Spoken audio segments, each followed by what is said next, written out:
Good evening, everyone, and welcome to Galactic Gumbo, episode number 57, the all nerd talk show where no one comes to watch us except us three that listen to ourselves talk. Dude, Mike went straight dad on the Dalton.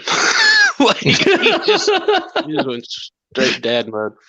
Dalton, that's what you should have just said, "Okay, boomer." No, I don't want to hear that shit. Fuck that boomer shit. I ain't no boomer. Man, I am a Woulda, coulda, shoulda. But I missed that opportunity. Man. Honestly, I missed it too. Like, I was here, I could have delivered the line as well, but yeah. I'm not your boomer. So, Dalton, tell people where they can find you at if they actually watch the show. It's in that little corner, Daltonians DFs. Yeah, we don't see you pointing at it. And Dakota. Nope, no camera tonight. This is like the no camera show, man. It's really weird. I like looking at this ass is why I like it. Man, you can find me always carrying that MF and thing. So, you can find me. Quick question: you used a new picture for Beast Wars. Was it your dog's eye? Yeah. You talking about the promo image that I used Wednesday? Yeah, man. She was laying up on my chest, and I was like, "Oh, this is perfect. She's adorable." And so I just brought my camera in and got it to focus, and I was just like, it hit me like as an afterthought, like, oh, I can just use this as a promo pic. So, wow. I was talking to Dalton a while back about this, and we'll talk about it. And next week I'll have Bobby on for just our GI Joe show for Action Force, and we've talked about it. We know Bobby's whole thing with Action Force and the 6-inch military line. Here's an interesting. I'll tell you about it and see what you think about it. Earlier today, or throughout the last couple of days, there's been some not issues, but there's been, some people have called sneakiness, lying, deception on Bobby's part, where romance. Where in order and a to murderer get this, most foul. Where you're able to get the Steel Brigade special helmet, which is a gold helmet, you had to be a VIP backer. Well, so that's like a $330 pledge. Right. But apparently he sent out an email to people who only get like one or two figures. And he's like, hey, if you pop up your pledge one figure, I'll throw in a free head, or you can get it for $10. I can't remember how it went. And so the one guy who got that email, he went and posted it over on his tank. Well, people get a little butthurt over it because they're like, that's not fair. So wait. Let me get this straight. He said like a free head or pay $10 for it or whatever. You're saying that he's giving the golden one away, like for getting another figure, getting an extra head, yes. or yes. Okay, like, I mean, oof. So like the nature. If you got one figure, let's say you got the one Steel Brigade figure, and he's like, hey, if you add one more figure, I want to throw this head in. So I would be like, okay, well, cool. I'll throw in another Steel Brigader, and then I'll have the gold head, and then I can swap the head out, and I have the leader and the trooper. Right. But originally it was like, only if you like backed it, you could. Right. You had to do originally you had to do the I think it was the first VIP. I'm looking it up right here. Yes, the first VIP package, which was $330. See, I wouldn't. Yeah, I wouldn't think. So here's the nature of this beast, this collecting beast. And Hasbro and Takara will do it. Like, I'm trying to kind of compare apples and oranges here, but it's like, Takara does a lucky draw campaign, and you put the money down to get that lucky draw, right? Like, I mean, typically lucky draws are just mail-aways anyways. Like, you can't just buy a lucky draw from Takara, but you put the money down to get one when they're new, which is when they're typically the most inexpensive. And then, you kind of see that investment, if you want to look at it that way, flourish after a year or more and you're the money you spent just anywhere from 3 to 10 times as much as what it's or the worth is 3 to 10 times more than what it was. So and then they'll then Takara will come around and do these lucky draw-esque encore releases, and then it's like, well, shit, now it's like I couldn't even get it for what my original investment was. But like that's the nature of that beast. However, I think if it's something that's touted as, and it's originally, like that's the stuff that I think can be avoided with these independent ordeals. And like as far as I don't think it was a good move. I don't think it was a good move. I think that if he did that, then he needs to do something to then grease the wheels of just those premium, backers that thought, okay, I'm going to get this golden helmet because I was a premium backer.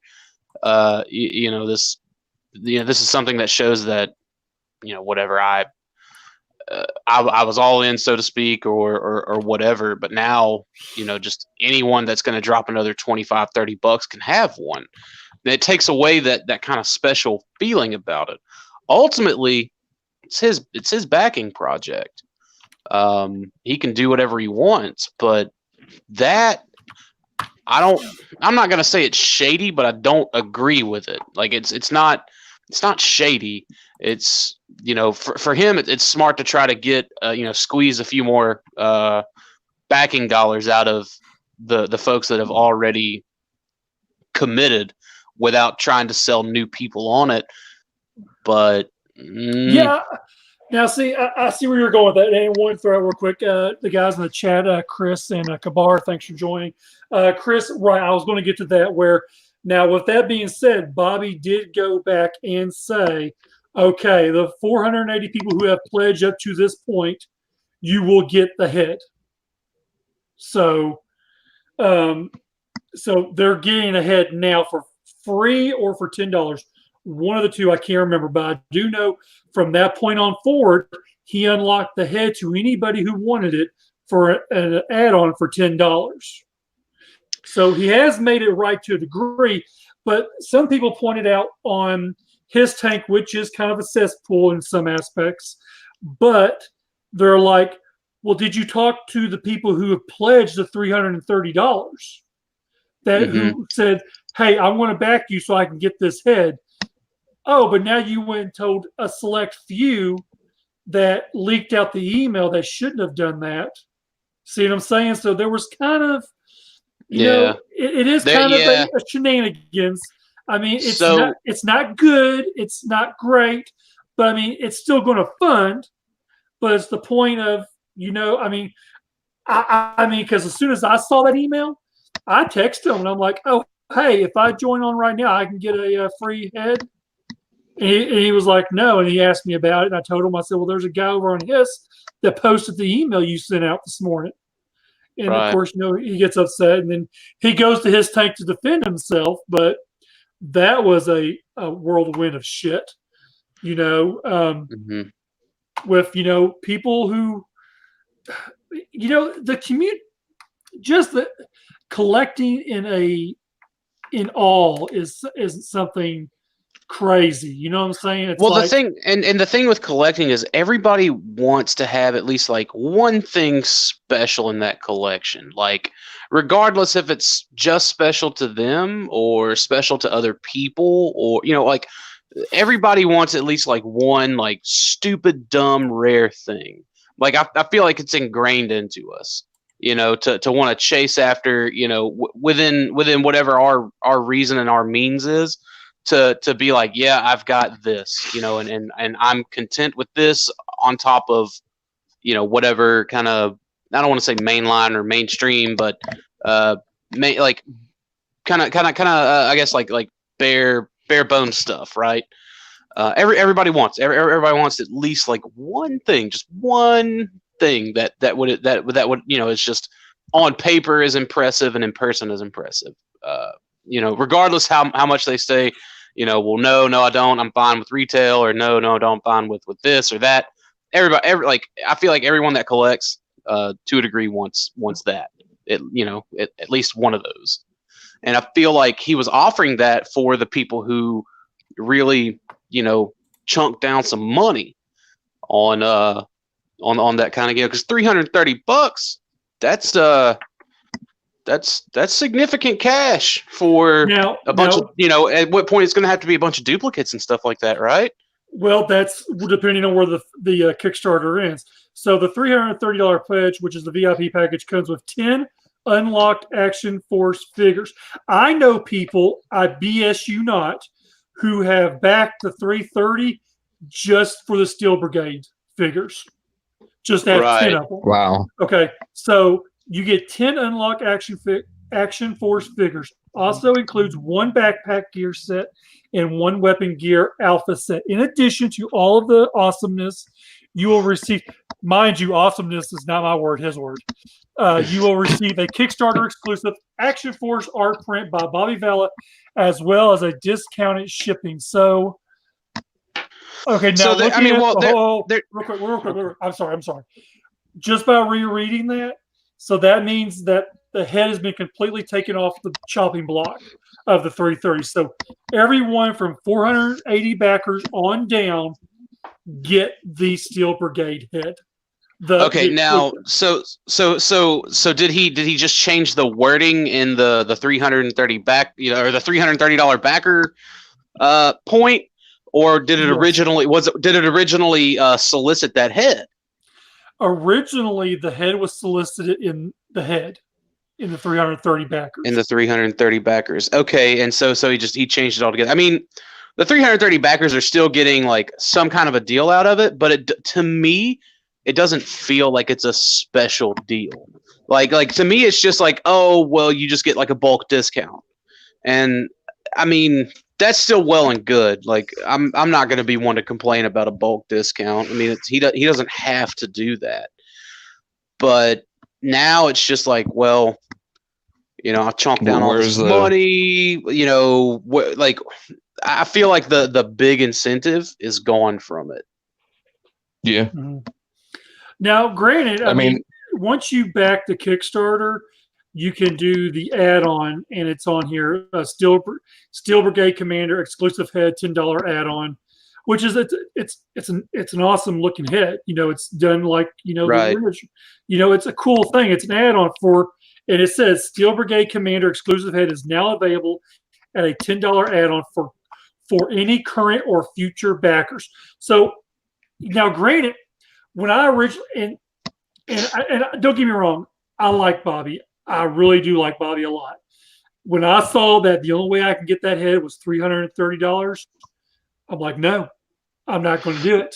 Right. And I mean, personally, I want to look at the flip side of that coin, though, because like now anyone who really wanted that head can get it, and that's a good thing too. Like it's a strange thing. Like I see Bobby's a double-edged sword.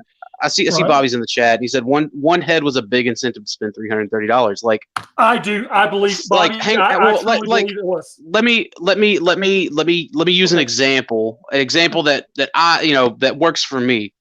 BotCon 2016 golden ticket was a $310 add-on or something like that. Yeah, 310, 350, 3 something. Now, the solicit for that add-on, on top of like, oh, well, you can buy extra shit and you can do this and you can do that, and you get priority seating, like all that just front of the line stuff we'll give you a mystery Legends class figure. Like the incentive to spend 300 and however much dollars extra was essentially like this stupid, dumb, limited figure, like. There were I think they only did like 150 of them, but having the option to do that, even if it wasn't like a full figure, like a Legends class Transformers toy is essentially like I feel of equivalency here to a special head, right? And and like that's something like if I was in on the scale and stuff like that, I would have looked at that $330 backing package, and I would have looked. I was like, okay, sweet. So I get this one special head, makes the commander, and like if it works to where like the other 9 figures could be the Steel Brigade troops, I would have like that. That's how I would have looked at it. When like, okay, sweet. So now like, but now like the option of just having the head, I would probably just yank my 330 pledge, if you could even do that, and just go for 4 figures instead of 10. A commander and 3 for troops, or 2 for troops. I'd go that route. That's me. If it was me, if I see like, okay, well that incentive is now for everyone spread across all things, then why would I need 9 troopers and a commander when 2 or 3 troopers and a commander works just fine? Well, and I guess when you're talking about troopers, I'm sorry I had to cut out for just a second on part of your talk, but most people, in the GI Joe community, this being a Steel Brigade 6-inch figure, which has never really been done, him owning the name to it now, it's kind of like, they want a troop build.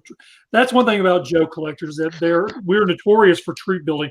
I'm guilty of it. Oh my God, I'm so guilty of it. Right. What was the one crazy thing I troop built? Y'all thought I was crazy. What was it? The Pop Twinkies. That's right, the Pop Twinkies. I troop built. But pack. Well, and it was the refractors too from Transformers, but dude, I get it. I get the troop building aspect of all that, but like at the same time, man, it's easier. It's so much easier to buy 9 3 3/4 inch figures that don't take up a whole lot of space, opposed to 9 6-inch figures that do take up a whole lot of space. Like, I understand there's that troop building mentality, and there's that we got to have massive armies mentality for like hardcore GI Joe and military, action figure collectors.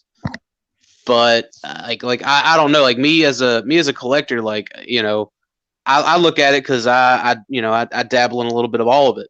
But like as a collector, like now I'm just like, well, if I want the really badass head now, like I can just kind of come in at the bottom of the door, so to speak, and grab the one figure, pay a little extra for the head, and like I'd be happy with that. Again, if it was like that's, what I mean. That's kind of where I'm at on it. Like I said, I don't think there's anything shady involved with it. There's 2 sides to that coin. There's the side of the coin of like, where's my incentive for, backing the most? And then there's the other side of the coin of like, sweet, now I don't have to chase an exclusive, or or now I'm not forced to spend this much money in order to get this one thing. You know what I mean? Like there's pros to both sides, but there's cons to both sides. And I'm not sure where one outweighs the other, I think is where I'm at on it. See, I'm not even a Joe collector, so I mean, I don't really have an opinion here. You're a fucking nerd. You have to have an opinion. Okay. You're a collector regardless. Like, right. Okay, Dalton. Like, so golden ticket time comes around. We're all getting our Flash Sentries, and like, come to find out, one of the souvenir toys is Flash Sentry, but like it's got different color eyes. Or like, that's do you know how pissed off I would be? I'd throw that fucking thing. Like I would like, I would have taken that thing and I would have fastballed it right at Brian Savage. You know what I mean? Like that's After I pushing think me down the stairs for laughing at you. Exactly. Like that's where it's comparable, I think, because at that point you're just like, oh, haha, I didn't have to spend $330. Like, who cares about some eye color? Like, right. That's more or less where I'm at on it. And I'm always going to tell this story. Like, if people tell stories about me, it's so funny on that Flash Sentry that Jim would sit there in the room cell after he got it. He looked at it, I swear to God, I couldn't believe it. Man, I don't want this piece of shit. $50, who wants it? Man, there was money flying across. Me. People Hey, were Mike. wanting it, man. Mike, I remember that story, and that shit was hilarious. And now it's like, you can't find it under whatever, 500, 700, whatever. Bobby brings up a couple of points. Okay. Misinformation. That's He says you guys are missing a few points. The head was originally only for the first 200 people in the pledge. To pledge the 330 or higher. Okay. So essentially, I've given more people the opportunity to have the head. It was never only just for the 330. Like, dude, at that point, like, I would be like, I don't want to say I would be mad over it, like, but I know I always tried to get in, like, back in the BotCon days, get in on that first day, so I got that first day pin. Or whatever little special thing, the first 100, the first day, whatever they ended up changing it to. Yeah. But like at that point, I don't think, like, I think if like had I been within the first 200 people to order it, I don't think I would have been upset if it opened up to anyone else who placed a $330 pledge. Like, I don't. Some other like hardcore, actually, like, they may like that may kind of like burn them up a little bit. But like, dude, if I looked at that pledge day one and I saw the first 200 backers at this amount gets this, like, this is your, like, your golden ticket, so to speak. I like that would have enticed the shit out of me. Like, that would have hit all my little collector buttons. Like, dude, I get something that's limited to 200 pieces. Mm-hmm. So, yeah, 200 pieces, 200 people, whatever. So now I do.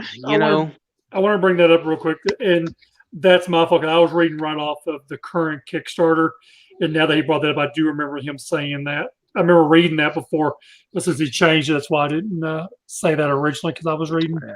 But again, like, for to reiterate too, like Kusan said, the Kickstarter first said 200. It's there for those who want it now. That's also something that's cool. I just like especially if you're coming in on the back end, like a lot of people probably are. That's neat. That's awesome.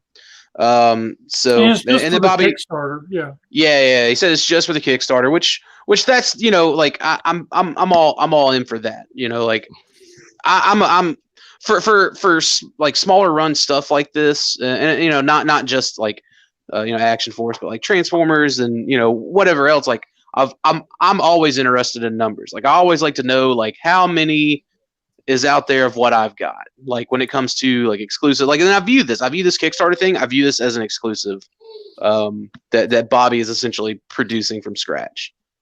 So like, I'd be interested if Big Bad is getting some stock, or if Small Joe's, would they be like Large Joe's now? if they're getting them at 6-inch, if they're getting some stock, you know what I mean? Like, I would want to know. Like, I would want to know if, like, is that included in like their Kickstarter? They do something kind of on the side to order X amount of units, but like, and I don't expect him to divulge any of that information. Like, that's just such a pipe dream. And like, even in the later years, Fun Publication stopped divulging those numbers too. They sure do. And I didn't like that. I didn't like that when they started taking that off of the certificates. I was not a fan of that. I was not a big fan of that. But I mean, that's cool though. Like, it's still cool that that's limited to just those that fund the Kickstarter. Like, I'll definitely commend that.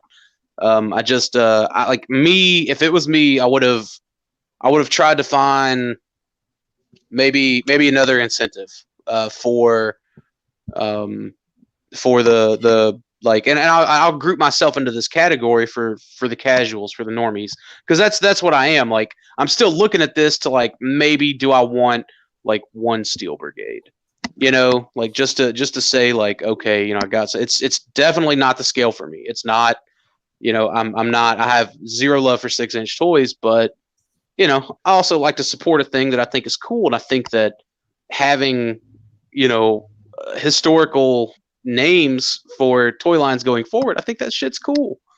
So I don't know, man. Rocking a hard place and different sensibilities is what's kind of doing it in for me currently. So Holding you back. Well, I wouldn't say holding me back. It's just it's putting me in a point of like contention, I guess. You know, like I said, I don't think there's anything shady involved in any of this. Like, yeah, I don't think so either. I mean, his tank is just TFW 2005 for GI Joes, but I'm sorry. Go ahead and talk. It's actually ran by the same people. It's ran by the same people. Yeah. I mean, I don't really think it's anything shady either, but you know, like I said earlier, GI Joe's not really my thing, so you know, I really don't know how I feel about all of it. Like, well, like make it something comparable to something that is your thing. You know, like you know, like I'm not heavy into GI Joe like Mike is, but you know, it's something that's on my radar ever so slightly. Just action figures in general, you know. Well, just take for example what Dakota said about BotCon 16. I didn't get a golden ticket. Dalton didn't get a golden ticket, so it's kind of like. So I mean, would you have been pissed off if you did spend $330 and then all of a sudden Savage, the recolorist he's known to be, to just recolor the eyes on a Flash Sentry and throw it in a 3-pack? Like, ha ha ha! Fuck you, golden ticket boys. No, because then I would probably had 4. That's not the point. I mean, yeah, I feel like I don't think I'd be pissed off because I would have gotten experience, you know, to enjoy the other aspects of that golden ticket. There really wasn't much more to that golden ticket than that. Well, like it was what was great. What was great about the golden ticket was like whatever that $300 was that you spent, you made it up by flipping the extras that you bought, like bar none. Yes. You know, and you still you got to keep a set of exclusives for yourselves, but the additional 2 sets that you bought of everything paid for the golden ticket and like half of the box set at that point. And like yes, that is a plus, and it's also a plus getting priority panel seating. It's also, you know, like there were a lot of pluses with that golden ticket before they announced that you got a free figure for dropping down the money on it. You know, the golden ticket reception I thought was always a great experience. I did a lot of Joe cons that were really fun. Yes, like so, but the real incentive for that golden ticket in the last year of BotCon was that extra figure, that free, you know. And it was limited to, I think Pete said 150. Pete, they produced 150, but there were only 110 golden ticket spots. Right, so there were some left over for employees, switch outs, stuff of that nature. Probably volunteers or whatever. No, volunteers didn't get Flash Sentry that year. Oh, really? Some of them did. Did they? It might be the ones they liked. Yep.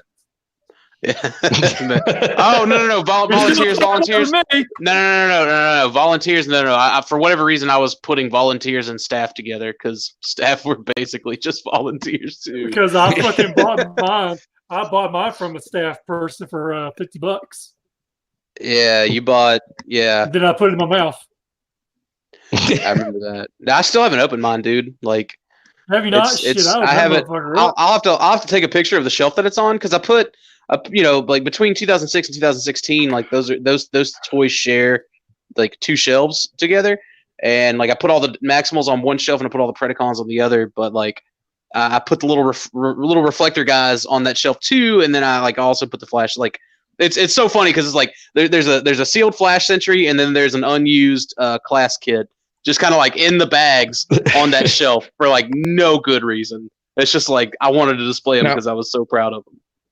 Right. Now I think that's kind of something that would have pissed me off is if you had the custom class and you had to pay that extra to put the figure together, and then they just sold the unassembled kit for the $75 that you got the assembled kit for.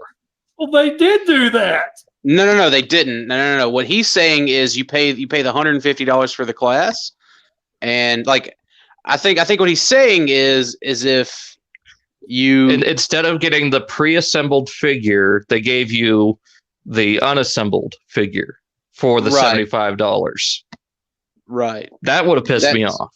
That's what he's saying. Yeah. So basically, like, you know, and like, because that's part of that custom class experience is, you know, you get to keep the sprues and you get the manual and all that other shit. Like that's part of it.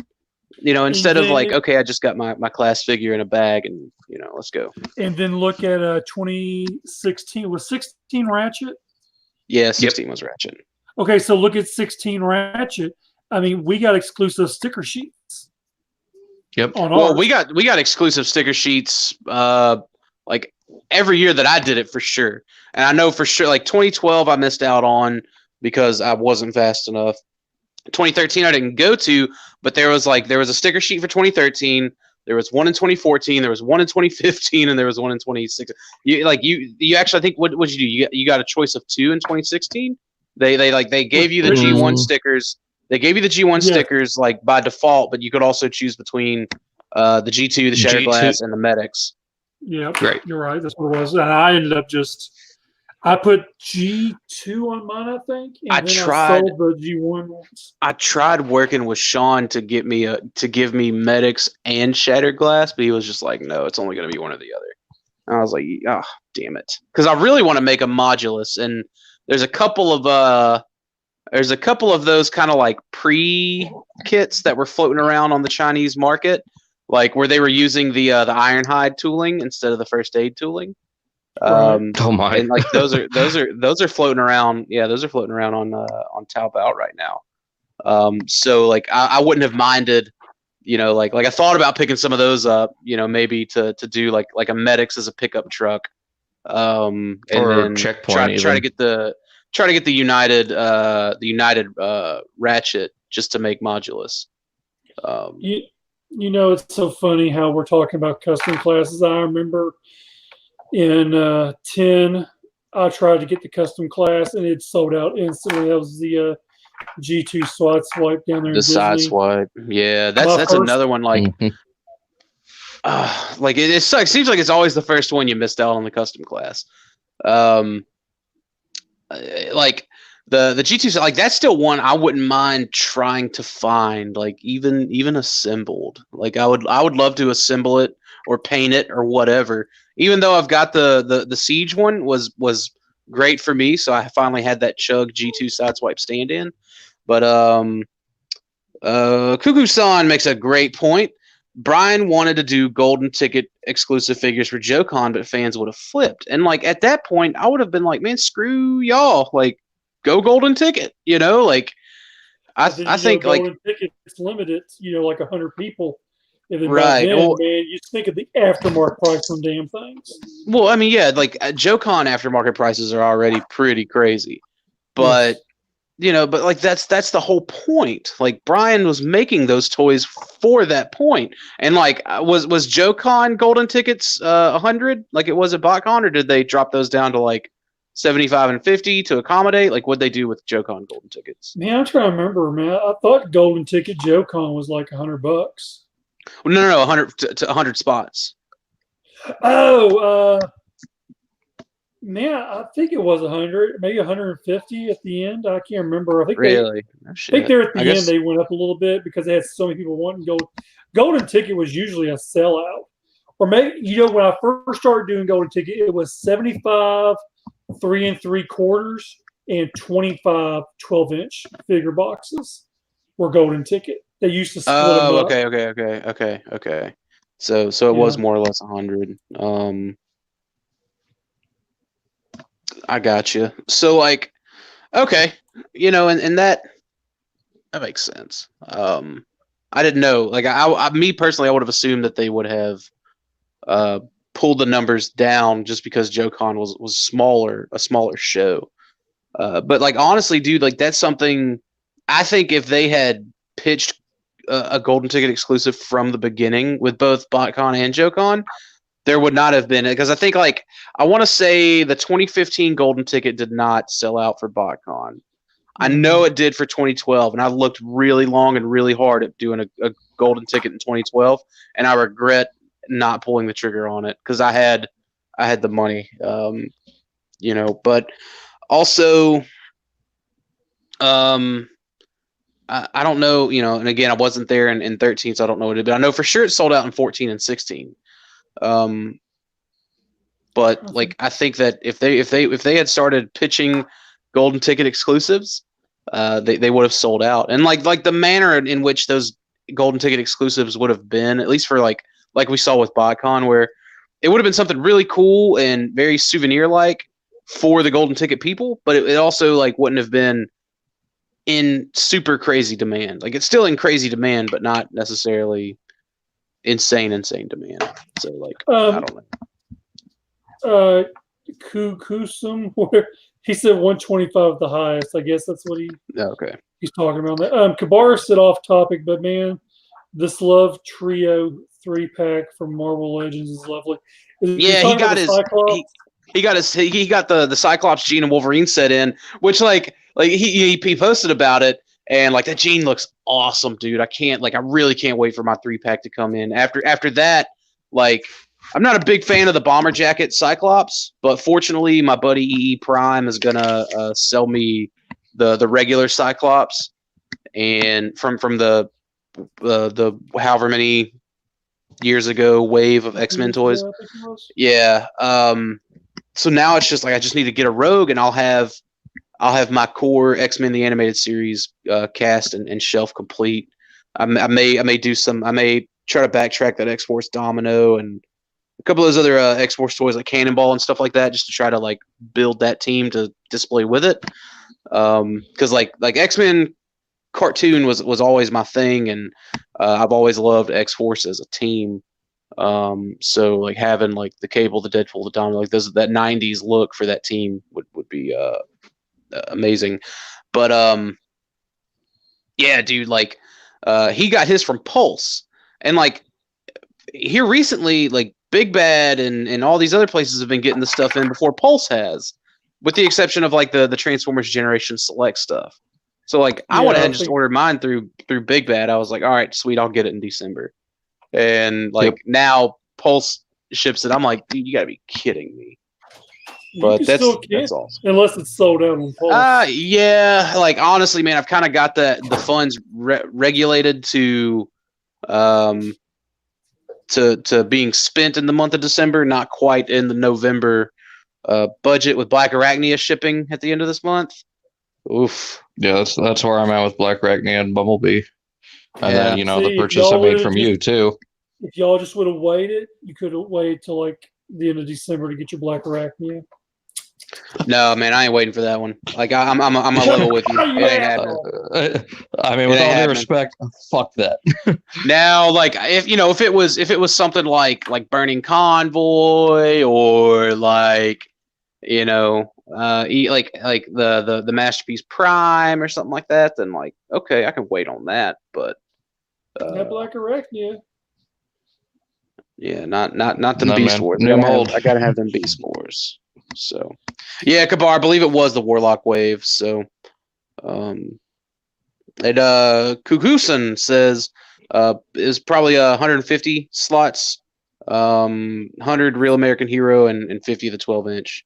But I think that was towards the end of it. But I know that first year I went, it was 100 total. It was 75 and 25 is what it was. Now you say got so high is what it was. We kind of talked a couple of weeks ago. Like you said, like Brian sells like pinball stuff. Yeah, Brian does a little thing. And me and Rick actually looked it up one time. I know, like what kind of stuff is it? Just like custom, like fixtures for like the inside of the pinball machine? Is it custom pieces? Like, is it a custom pinball itself? No, it's actually balls. He sells balls. Just the balls. Just balls. No glow in the dark balls. Is it just glow in the dark? Like that's it? That's just the. I think there were some different balls, but he likes to sell the balls, glow in the dark balls. I see what you're doing here, Mike. Savage. Let me bring that picture out, buddy. Oh my god. I was wondering. I was just like, I haven't. It feels wrong, like being so long having given Uncle Brian any money. Just kind of maybe I'll buy some of his balls. Like I don't even have a pinball machine, but I didn't know what all he like how heavy he was into the pinball He, production he world. he's just as much into balls as he is his 12-inch toys. Yeah, he loved them 12-inch dolls, didn't he? He loves 12-inch. He can't get Man, enough of 12-inch. 12 inches of balls. But like They go together. They go that's together like that's peanut butter and jelly. see that's what's weird, man. Like I can only imagine. Like, I feel like the 12-inch guys are really digging this whole 6-inch idea, like kind of like bringing it back around to some of like the Action Force stuff, because like it gets a little bit closer to the scale they are accustomed to and that they prefer. Where like for 3 3/4, and like what's funny is like the GI Joes that I had and experienced, and most of the toys that I experienced, action figure toys I experienced as a kid, were either in the 12-inch scale or that kind of weird like 5 to 7-inch scale. Because like I had like what was it, the GI Joe Extreme or whatever, and like they weren't quite 3 3/4. If I'm remembering right, they were. I think they were closer to like they weren't like the Sigma 6 or whatever, but they were trash anyways. They didn't have any articulation. I was just fixing to say that was nothing but trash line. Yeah, it was a, like that deterred me a long time from GI Joe. Like, was that your G1? Was that your G1? That was my G1 Joes. So as bad as that is, it wasn't until years later whenever I was just like, oh, these are the articulated like GI Joes. Like, this is what they're supposed to be. So yeah, man, Extreme was just bad. Yeah, but I see them at flea market all the time. yeah. So I can't remember. Oh, but yeah, I feel like those old school 12-inch guys are like probably just wanting to buy 6-inch out of spite for us small collectors. Mm-hmm. So well, a lot of the 12-inch collectors that would go to JoeCon were probably older than Savage. No kidding. Wow. Oh, there were some papaws there, buddy. Let me tell you what. Some papaws. There were some papaws there. Old timers there. I mean, you think me and Rick are old? There were some real fucking boomers there. So that was like, well, Savage is a boomer. I was gonna say, so that's like the equivalent, like Savage selling those old toys to his predecessor generation was essentially just like you guys like wanting to be boomer juniors and make sure you appease your boomer overlords. Is that what it is? Probably. So he wanted to make sure. You know what? He's all about selling some new 12-inch and some new glow-in-the-dark balls. So that's all he was caring about, man. I hear you, but I feel like he definitely made that bread and butter on that 3 3/4. Oh, absolutely. Yeah. I mean, when JoeCon first started, it was just they did like a 12-inch. I saw some old videos when we were at JoeCon. And yeah, didn't JoeCon start up around the same time that BotCon did in the 90s? 25. It went 25 years, so it started before BotCon. It started in 92. Not very. No, 90. Not very. I mean, let's see. Savage 91. Had BotCon since 05. Well, Savage had BotCon. Yeah, Savage had BotCon in 05, but yeah, so he went 22 years. BotCon went 22 years. JoeCon went 25 years. Savage ran the first BotCon the year I was born. That's crazy. But like I remember looking up I would look up like archives of some of the older GI Joe club toys. Like whenever I was a club member for a little bit, seeing like how they would do some of the club stuff. Like I think they did like vintage O-ring style. I think they did like a shipwreck, and like they did a couple of 2-packs in the foam. Like stuff that if I would have looked at like as a Transformers collector, I would have been like, isn't this a little mainstream for a collector's club? But like then I learned that like Joe collectors are like they're a totally different beast altogether. Like new concepts or niche things really aren't on the radar for them as much as it is, I think, for Transformers guys. But like I really like I really wish that he maybe like and like I know the paths wouldn't cross until 2005, but if he would have pitched the idea of the way he packaged things to 3H, and stuff like that, I think that would have been killer because I've always loved that foam and box presentation. It's always just felt top notch for repaints. I get it. Repaints, love repaints. I love repaints, but having them presented in that way, it made them feel like I felt like I was buying like a mass produced museum quality like thing. Piece. Yeah, just with the way that they're presented. Like I was always torn with my BotCon and my club toys of just displaying them with the boxes essentially like flipped around and them just in the foam boxes. Like it looks so nice that way. The presentation was always 110% out of Brian Savage, and like nobody can take that away from him. I mean, yeah, it was like someone opened up a briefcase with stacks in it. Yeah, I mean, basically, the shit was awesome. Like, and some have tried to mimic it, some have tried to replicate it, and it just hasn't worked out. It's mostly third party stuff, but I would love for Hasbro to go back to that method. But even then, like their generation selects, like they're not making nearly as few as some of the Joe Con and BotCon and Joe Club and Transformers Club stuff. Like those selects are just like they're still produced in the 10,000 numbers, but they're just meant to trick us into thinking they're limited. Like those selects are gonna be floating around for a long time. Like except for Lancer. As much as no man, like you can still get her at Big Bad. Like as soon as she ships from like Big Bad and Entertainment and whoever else gets some of the coming stock, like she'll be just as available as Greenlight still is. So like as much as the select stuff gives me that old fun pub tickle, it's not anywhere close to the same. Like it's not gonna be like physically valued anywhere near the same, but it's also not gonna be like emotionally valued anywhere near the same. I appreciate them for trying. They get a C for effort, but Brian really knew how to make a collectible. I feel there were some busts here and there, but he knew how to make a collectible. A lot of people have started doing customs at these shows now. Are becoming a big thing. Mm-hmm.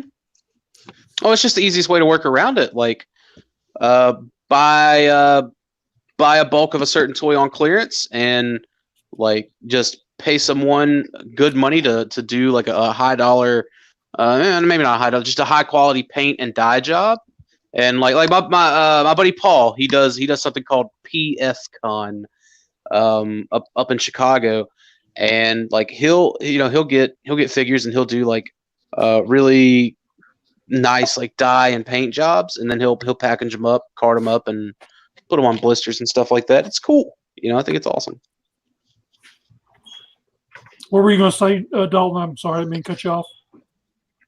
Oh, I lost my train of thought now. Another thing tonight we can talk about. For people who want to know more about Bobby Valla, real quick, we actually have quite a few people listening.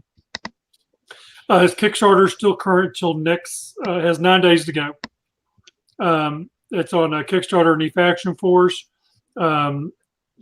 He also has Legions of Valaverse, which is a private group on Facebook, and then there's Valaverse also on Facebook, as well as valaverse.com. Be sure to check out those social medias. He's also on Instagram, but do everything you possibly can to stay away from his tank. It's not going too good over there, but I'd stay away from there if you want to get some Dude, Joe, who's the guy that owns all those websites? Is it Joe Moore? Yep. Like that dude picks some fucking people to run his shit, man. Like let me level with like don't get me wrong, like they're not all bad. Like we really shouldn't paint them with a broad stroke. Just I've got friends that are like part of the TFW staff, and they're cool guys. Like I mean, because they're friends. But like then there's some people that are on TFW staff that it's just like you're a real shit stain on society. And I feel like the same is said for like his tank. I never even bothered like making a his tank account. I was like, no, Just one cesspool's fine enough. You know what's funny was that I used to say Hiss isn't as bad as TFW. Man, was I fucking wrong. These last couple of years, boy, they have just come out of the woodwork with their banjos. I mean, The banjos. it's just been so bad. But yeah, if give it a look, go over there to Kickstarter and Facebook page and check that out. So another thing, real quick, I want to talk about was before you go, Cuckoo-san dropped some really interesting stuff here. Huh? He said the first official JoeCon was 1991 under Hasbro. That's interesting. Because now they can't run a show worth of shit, but also the fact that they considered like in 1991, like, let's do a G.I. Joe convention. He then says the license was sold to Magic and then Fun Pub in 1997. So that's crazy. So they only had it for 21 years then. Mayo's 20-year anniversary. He did then. That's 25. Maybe that's what it was. But it was a 25-year-old show regardless. So That's fair. But dude, Kabar makes an interesting point. He's saying that Facebook is like replacing TFW more or less. I get on TFW occasionally now. Like I still kind of try to find some some maybe different discussion. Not saying that Facebook discussions are bad, but like Kabar, just stick around on Facebook long enough, you'll start to see like it ain't all butterflies and butt sex. You know what I mean? Like it's and like even Twitter. Like sometimes I'll go to Twitter just for a break. And like with Twitter you can kind of manage better what you see. But dude, I feel like with Twitter I'm getting like a commercial break in between the tweets from people that I follow, but it is the dude. There's just like everything in life. There's pros and cons. Real quick, let's find it here if I can find it. Okay, so for people who do the Kickstarters, apparently there was a lot of issues with getting the figures over in China done and all this other bullshit. Apparently now the Animal Warriors of the Kingdom are finally getting their wave too, along with some exclusives that were done for certain shows or online retailers, such as Roma Collectibles. Apparently they got the parts. There was another. There's a lot of issues going on. I mean, I'm at the point where I'm like, you don't need to fuck with China. Don't send your shit to China because, dude, do you want these $20 3 3/4 inch toys costing $60 then? Because like that, even like, I mean, like Vietnam is an option too, but I feel like that's just a lot of untreaded territory. But like I know what you're talking about because I saw like they had like the packaging stuff for the two that Night Shining Inc. is doing, which I'm looking forward to those. I totally forgot I even bought them until I saw them, and I was like, oh yeah, that's right, I got those. And I'm super looking forward to Roma's Orva. Like I wish they would have just put up.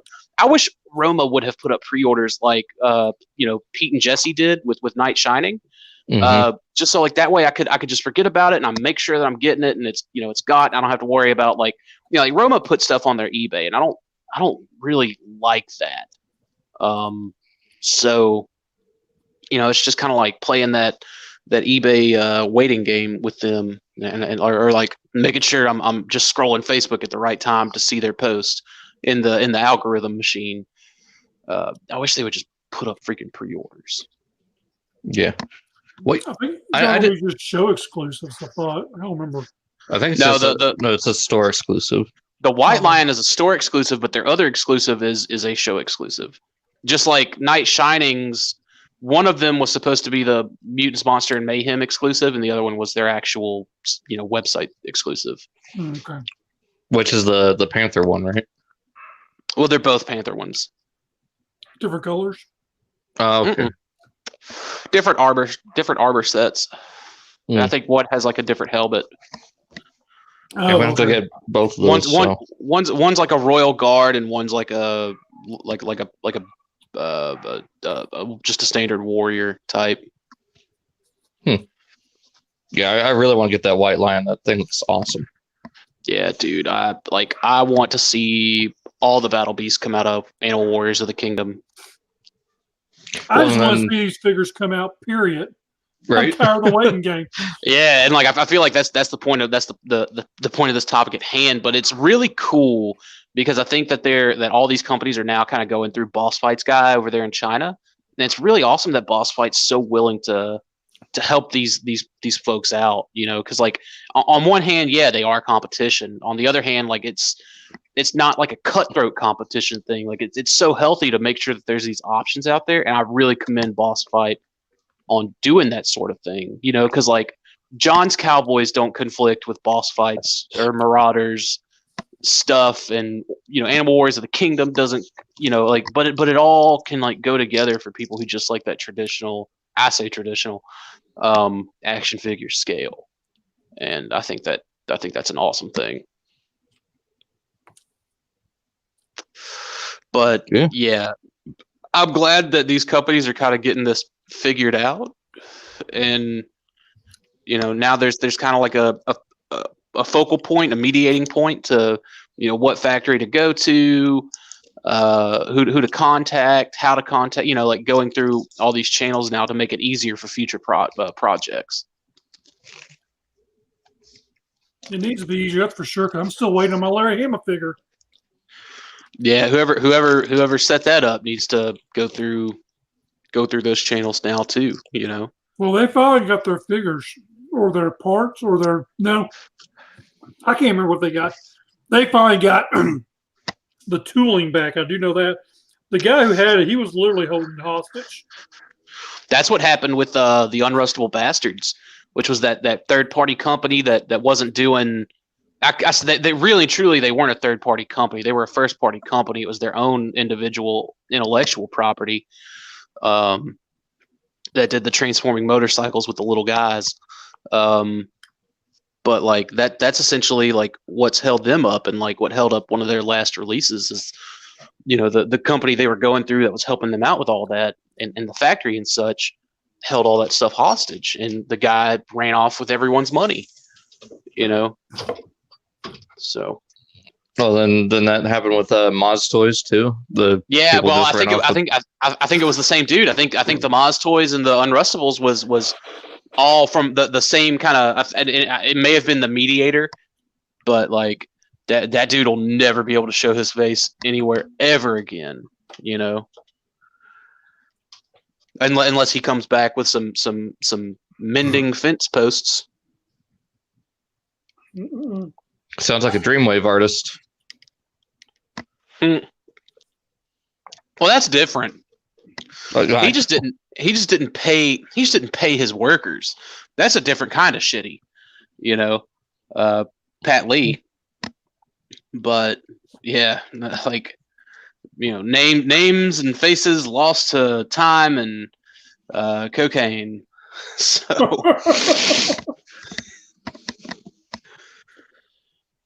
before we close out, we usually start off with this. Did you want to say anything you got this week in the last couple of days, maybe? I don't know if I ever talked about it, and I'm just now looking at it, putting eyes on it. Well, not. I mean, I've known that I've had it, right? But it's just I set it in a chair and I forgot about it. But I got the Flame Toys IDW Autobot Megatron kit. This was probably a week or two ago, and I still haven't taken the cellophane wrapper off of it, but I'm looking forward to putting it together. I got some comic books this week, and I'm actually like a month behind on my reading, and so I got a bunch of shit to read. But as far as any other toys go, I don't. Oh, I got another Siege 3-pack Clear Blue Mirage that I plan on painting up to be kind of like mid warping, or like him going mid camo. Yeah, mid camo. So I'm looking forward to starting that project, and I think that's it. I was going to say real quick, I forgot to mention it on Wednesday, but I forgot that I had gotten that that '09 Elita 1 Razor, what is it, Razor Claw? Yeah, Mhm. Razor Claw. And I got that Rat Bat, Universe Rat Bat. And then today I looked out when I went to McDonald's and got me a Happy Meal. I got the little Transformer burger. Jeez. Literally, that was the only one I wanted. And I shit you not, the first Happy Meal I get had it in there. Couldn't believe it. Man, why don't you just buy the bot? I'm sure they made the bot. No, this brings back my childhood. It's not because I'm not a fucking boomer. Okay, boomer.